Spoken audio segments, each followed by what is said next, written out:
Welcome you all to the 45 Days Spoken English Challenge Day 1. So dear friends, మనందరి dream ఇంగ్లీష్లో గిడగడా గిలగలా మాట్లాడేయాలని. కానీ English అంటే చాలా మందికి భయం, ఎస్పెషల్లీ బిగినర్స్కి అయితే చాలా భయం. హౌస్ వైఫ్స్ కావచ్చు, స్టూడెంట్స్ కావచ్చు, జాబ్ సీకింగ్ ఆస్పిరెంట్స్ కావచ్చు. సో ఎక్కడ మేము ఇంగ్లీష్లో సరైన ఆన్సర్ చెప్పలేక, సమాధానం చెప్పలేక మేము జాబ్ పోగొట్టుకుంటాము, 10 మందిలో నవ్వుల పాలవుతాము, ఎగ్జామ్లో మార్క్స్ మిస్ అవుతాము అని చాలామందికి భయం కదా. మరి నేను ఇప్పుడు మీ ముందుకు వచ్చాను ఈ 45 డేస్ స్పోకెన్ ఇంగ్లీష్ ఛాలెంజ్తో. సో సులభంగా అందరికీ ఈజీగా అర్థమయ్యే విధంగా మీ అందరికీ టీచ్ చేయడానికి నేను ప్రయత్నం చేస్తాను. English is the global language కదా, no doubt in it. So English వస్తే మనపైన మనకి ఒక ఆత్మవిశ్వాసం వస్తుంది. ఎక్కడికి వెళ్ళినా నేను నెగ్గుకు రాగలను అన్న ధీమా మన సొంతం అవుతుంది. మరి అలాంటప్పుడు మన చుట్టూ ఎన్ని అవకాశాలు ఉన్నా కూడా మనం నెగ్లెక్ట్ చేస్తూనే ఉంటాం. But this is the time. అందరికీ ఒక చిన్న అవకాశం. I'm giving you the opportunity through my YouTube channel Kavi's magic world. So మరి నేర్చుకోవాలి అన్న మోటివేషన్ అనేది మనకి చాలా చాలా అవసరం. First what we have to do, we have to focus on one something. ఒక్క దాని మీదే ఫోకస్ చేస్తే ఖచ్చితంగా దాని మీద పట్టు తెచ్చుకోగలుగుతాం. అది మన spoken English challenge. Are you ready for the challenge? Yes, get ready. I'm ready. Are you? Yes. So here first మనకి ఇంగ్లీష్ నేర్చుకోవాలి, స్పోకెన్ ఇంగ్లీష్లో నాకు ఒక పట్టు రావాలి అంటే I'm giving you the 3D formula. First D stands for determination, పట్టుదల. సాధించాలి అన్న పట్టుదల ఉంటే ఖచ్చితంగా సాధించగలుగుతాం.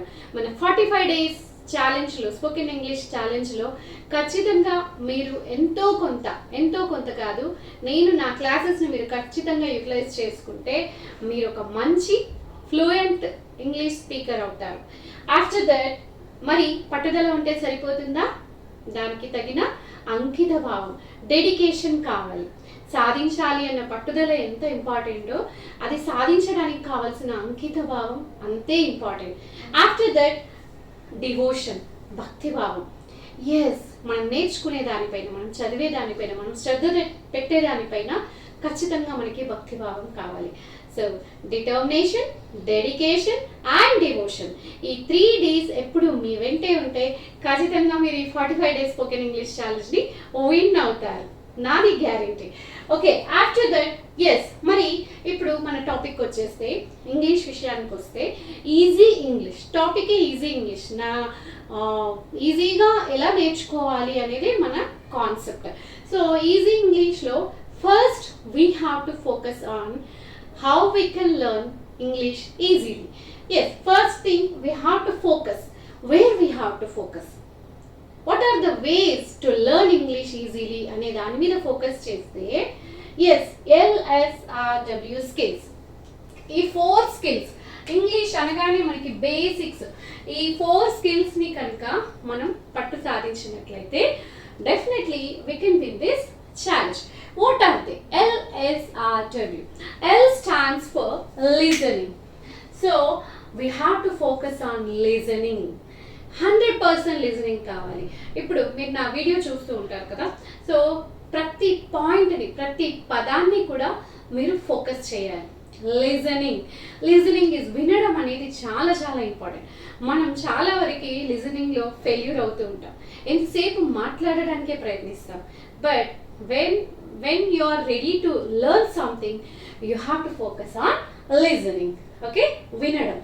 ఎన్ని అవకాశాలు ఉన్నాయి వినడం. ఏమి వినడం? మరి ఇంగ్లీష్ నేర్చుకుంటున్నాం, సో ఇంగ్లీష్ పాటలు విందాం, ఇంగ్లీష్ పదాలు విందాం, ఇంగ్లీష్ న్యూస్ విందాం, మూవీస్ విందాం, చూద్దాం. ఓకే, సో వినడం ద్వారా నేర్చుకోవడం అనేది 100% పాసిబుల్ అవుతుంది. After that next opportunity, next area of focus ఏంటి? Speaking. So you have to keep on speak with your family members, friends. తప్పేమో నేను మాట్లాడితే అని అనుకోకుండా ఆ భయాన్ని పక్కన పెట్టి start speaking with your family, start speaking with your friends. ఇంకా ఏమీ లేదు అంటే నేనైతే I speak with my self. మిర్రర్లో నాతో నేను మాట్లాడుకుంటాను. గొడవే లేదు కదా, భయపడాల్సిన పనే లేదు కదా. So yes, speaking is very very important tool in learning our English language. After that reading. Yes, reading plays vital role. సరే, ఇప్పుడు మీరు హౌస్ వైఫ్స్ కావచ్చు, ఇంకా జాబ్ సీకర్స్ కావచ్చు, మాకు రీడింగ్కి స్కోప్ లేదు అని అనుకోవడానికి అస్సలు లేదు. సో మన మొబైల్లో there are so many opportunities. గూగుల్కి వెళ్ళిపోండి, బెడ్ టైమ్ స్టోరీస్ ఉంటాయి, స్మాల్ స్టోరీస్ ఉంటాయి, న్యూస్ పేపర్ ఉంటుంది. Yes, there are so many opportunities to focus on reading. After that writing. Yes, ఎప్పుడు వినడం, మాట్లాడడం, చదవడం ఇవన్నీ కూడా 100% మన సబ్కాన్షియస్ మైండ్లో ఫీడ్ అవ్వాలి అంటే we have to write. Yes, okay, got it. మనం వింటున్నది, మాట్లాడుతున్నది, చూస్తున్నది ప్రతి ఒక్కటి కూడా ఎప్పుడైతే మనం పేపర్ మీద రాస్తామో అప్పుడు మన సబ్కాన్షియస్ మైండ్లో, మన బ్రెయిన్లో అది ఫిక్స్ అయిపోతుంది, ఫీడ్ అయిపోతుంది. ఇంకా మనం డిలీట్ చేసేంత వరకు కూడా ఆ చిప్ డిలీట్ అవ్వదు. Got it. సో ఈ రోజే మన 45 days ఇంగ్లీష్ ఛాలెంజ్ డే 1. ఈ రోజే మీరు ఒక నోట్స్ పెట్టండి, డే 1 అని రాసి డేట్ వేసి you keep on writing the notes, keep on writing the notes, keep on listening and try to speak, try to read, and don't miss to write whatever you learn. Just keep on noting down the points in your notebook. Okay, are you ready for the challenge, day 1 challenge? Yes, not day. You will get that confidence that you can rock, you can win your challenge. Congratulations for joining this challenge, accepting this challenge. Now let us move on to the topic. ఈ రోజు నేను మీకు చెప్పే only మోటివేషనే కాకుండా కొంత మనం easy ఇంగ్లీష్లో topic start చేసేస్తాను, బేసిక్స్ ఆఫ్ ఇంగ్లీష్ స్టార్ట్ చేసేస్తాను. You are well motivated to learn English, to accept the challenge. Yes, day 1 today's lesson is మన తెలుగులో వాక్య నిర్మాణానికి ఇంగ్లీష్లో సెంటెన్స్ ఫార్మేషన్కి కొద్దిగా స్లైట్ డిఫరెన్స్ ఉంటుంది. ఏంటి అంటే ఇంగ్లీష్లో మనం సబ్జెక్ట్, వర్బ్, ఆబ్జెక్ట్ ఈ సిరీస్లో రాస్తాం. అంటే first doer of and action అంటే పని చేసిన వాళ్ళని సబ్జెక్ట్స్ అంటాం. ఫస్ట్ ఇక్కడ చూడండి, సబ్జెక్ట్ అంటే ఎవరు? పని చేసే వాళ్ళని, వీళ్ళని సబ్జెక్టివ్ ప్రొనౌన్స్ అని కూడా అంటాము.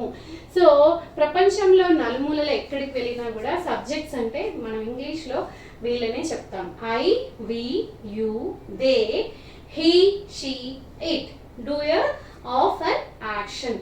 What is an action? Action అంటే వర్బ్, చేసిన పని. మనం చేసే సబ్జెక్ట్ చేసే పనులన్నీ కూడా వర్బ్ కిందకే వస్తాయి. సో వర్బ్స్ ఎన్ని రకాలు అనేది మనం నెక్స్ట్ క్లాస్లో చూద్దాం.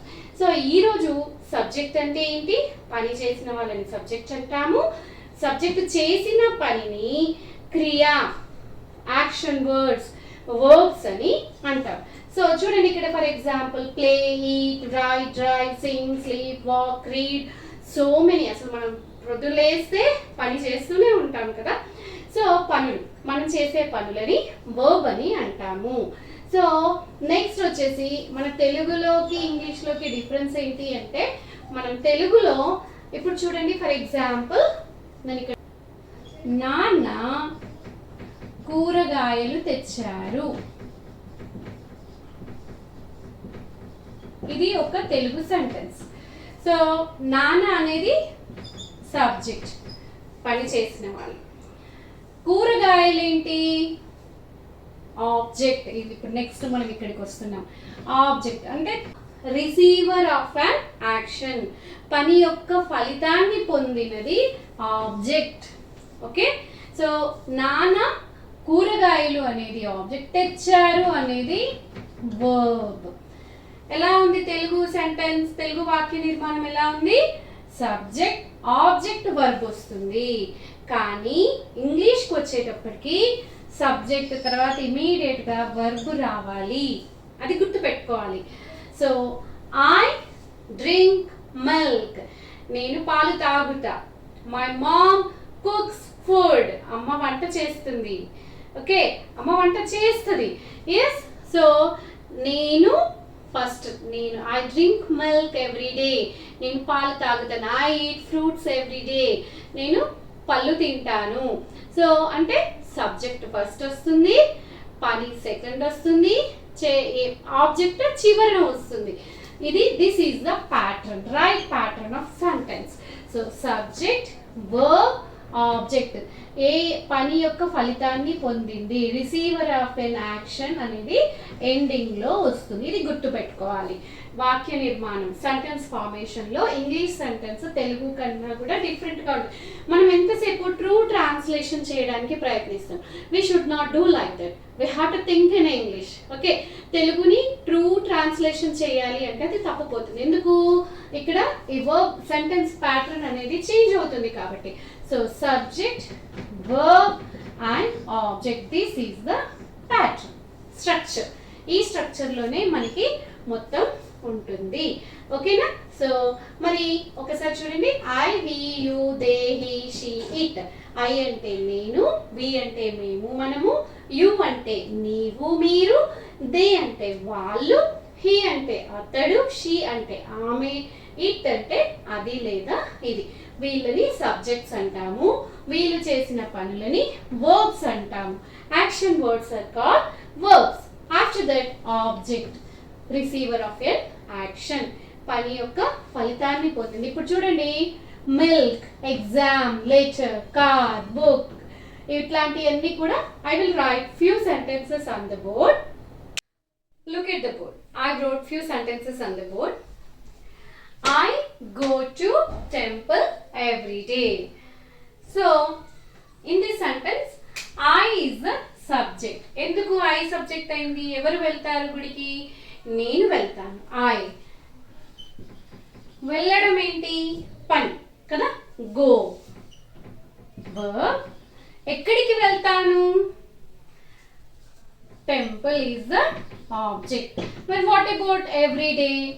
ఆ సెంటెన్స్ లో మిగిలిపోయిన extra words, these are called as the extra words. We have to identify the object clearly. Object యొక్క క్లారిటీ అనేది మనకి ఉండాలి. సో లాస్ట్ ఉంది కదా ఎవ్రీడే అనేది ఆబ్జెక్ట్ అని అనుకోకూడదు. సో పని, రిసీవర్ ఆఫ్ ఎన్ యాక్షన్ అని చెప్పుకున్నాం కదా. సో ఇక్కడ చూడండి, ఇంకో సెంటెన్స్ నేను చెప్తే మీకు ఈజీగా అర్థమవుతుంది.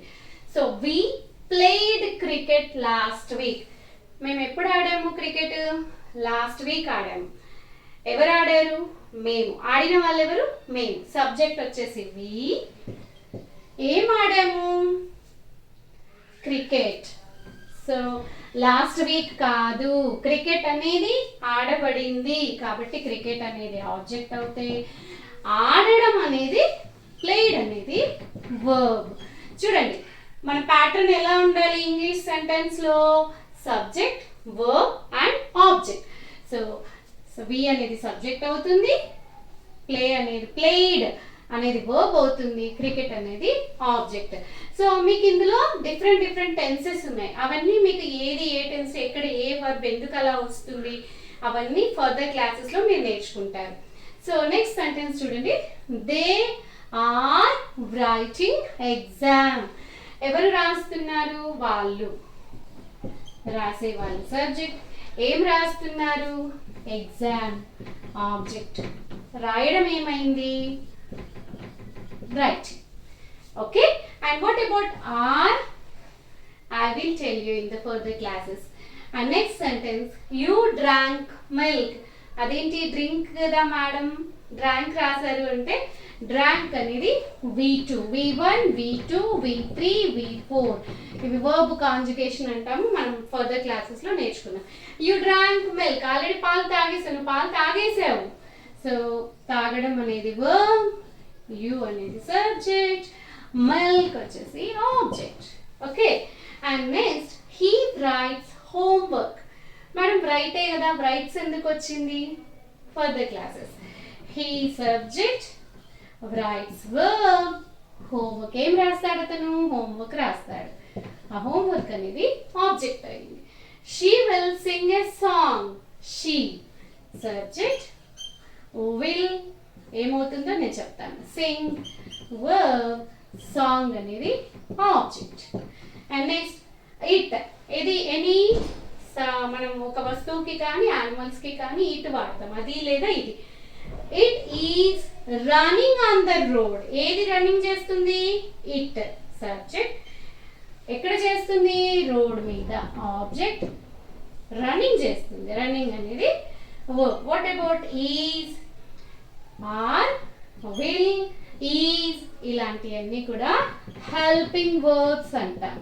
ఈ హెల్పింగ్ వర్బ్స్ గురించి ఫర్దర్ క్లాసెస్ లో నేర్చుకుందాం. So dear friends, today's lesson ఏంటిది? సబ్జెక్ట్స్. మనకి ఇంగ్లీష్, స్పోకెన్ ఇంగ్లీష్లో మాట్లాడడం రావాలి అంటే మనకు కొన్ని వర్డ్స్ తెలియాలి. ఆ వర్డ్స్నే కొన్ని సబ్జెక్ట్స్ అంటాము, నౌన్స్ అంటాము, ప్రొనౌన్స్ అంటాము, సబ్జెక్ట్స్ అంటాము, ఆర్టికల్స్ అంటాము, వర్బ్స్ అంటాము. ఇంగ్లీష్లో చాలా చాలా వర్డ్స్ ఉంటాయి. సో ఇప్పుడు మనకు నేర్చుకోవాల్సిన 3 వర్డ్స్ ఈ క్లాస్లో చెప్పిన ఏంటి నేను? Subject, verb and object. మిగతావన్నీ మెల్లిమెల్లిగా నేర్చుకుందాం. సో ఒక సెంటెన్స్లో పని చేసిన వాళ్ళని సబ్జెక్ట్ అంటాము, చేసిన పనిని వర్బ్ అంటాము, ఆ పని యొక్క ఫలితం దేని మీద పడిందో దాన్ని ఆబ్జెక్ట్ అని అంటాం. సో ఐ, నేను, వి అంటే మేము మనము, యు అంటే నీవు మీరు, దే అంటే వాళ్ళు, హీ అంటే అతడు, షీ అంటే ఆమె, ఇట్ అంటే అది లేదా ఇది. So these are called as the subjects. వాళ్ళు చేసిన పనిని వర్బ్ అంటాము, పని యొక్క ఫలితాన్ని పొందిందని ఆబ్జెక్ట్ అంటాం.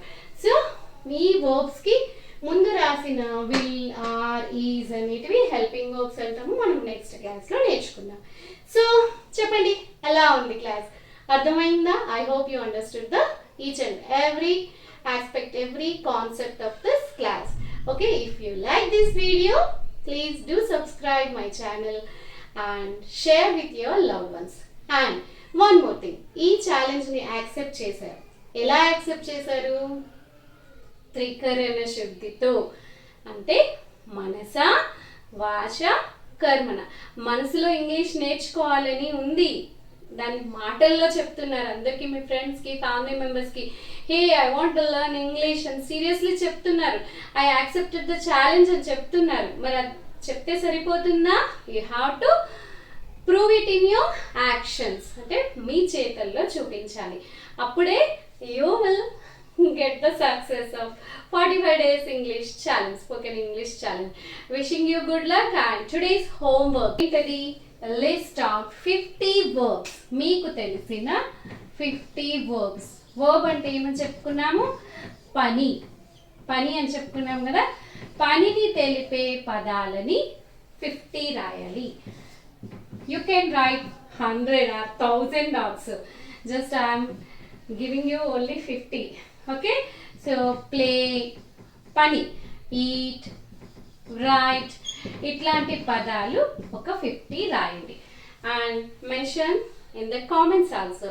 So please give me your valuable feedback on this video. Bye bye.